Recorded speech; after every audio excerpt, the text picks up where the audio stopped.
Yes, you should be replacing your lawn with more garden beds. Wait, that wasn't the question? You just wanted to learn how to make a garden bed? Well, we can do that too. Welcome to the Hippie Geeks. If you enjoyed this video, be sure to subscribe and leave a comment below. Building a new garden bed is easier than you think. Some guides I have seen make it seem way more complicated than it needs to be. All you need to make this happen is the lumber, a handful of screws, and a drill. That's it.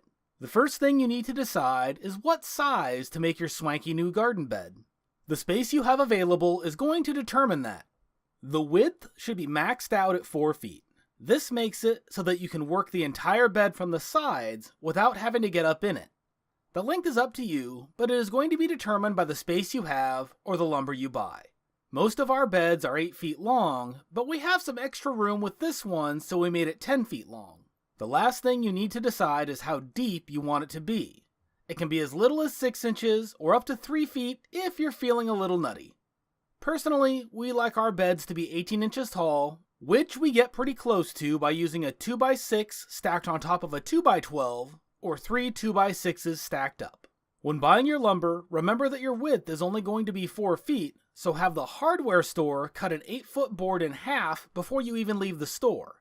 This removes the need for a saw so that you only have to worry about putting it together once you get home. For this build, we bought a single 2-inch by 12-inch by 8-foot board and a single 2-inch by 6-inch by 8-foot board, both cut in half for the ends.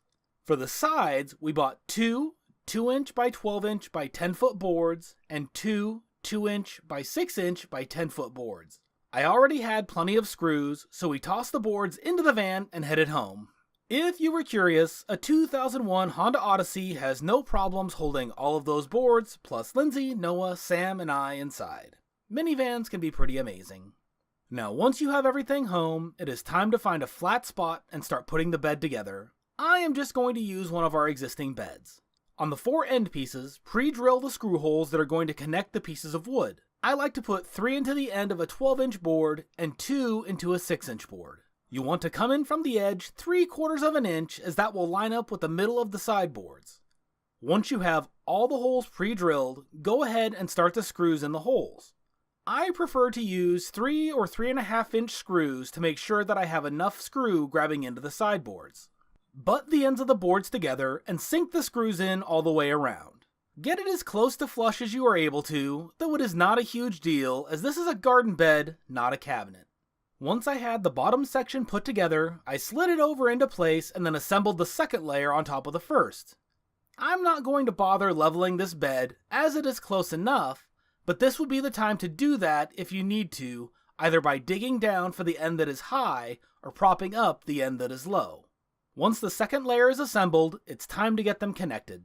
The way that I like to do that is by making 4-foot long risers out of 1x2s that go on each corner and in the middle. This allows me to connect the layers together and gives us a place to run bird netting around the entire bed in the spring. We have 2 dogs and 6 cats, and it is impossible to get anything started in the beds unless you keep the animals out. Now that the bed is together, it's time to get it filled up. As we are just putting it right on top of the grass, I'm going to grab the weed eater and scalp the lawn down to the ground. I'm going to leave the grass clippings in there, as they will help coax the worms up into the bed, and we love the worms.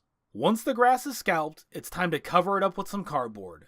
This will just help make sure that the grass stays dead while the bed gets going. After that, I went over to the coop and grabbed a layer of their bedding, which is mostly straw and chicken poo. This makes great fertilizer, and again, the worms love it. After that, I headed over to the medicinal side of the garden and grabbed a wheelbarrow load of dirt from each bed. I needed to make room in those beds, and I needed dirt for this bed, so it worked out. Once I got all of that dirt smoothed out, I headed over to our leaf pile and grabbed enough leaves to fill up the rest of the bed and then spread those out as well. At this point, I was running out of daylight, and this is as far as we were going to take it for now. Once we are closer to the last frost date, we will fill the bed with a bit more dirt and some fresh compost, then get it all mixed together and ready for spring planting. If this is your first time here on the Hippie Geeks, it would be wonderful to have you subscribe. This channel is all about creating a magical life, one day at a time. If you enjoyed this video, give it a like and check out our Patreon page or merch store to support the channel directly. Thanks again, and we will see you on the next one.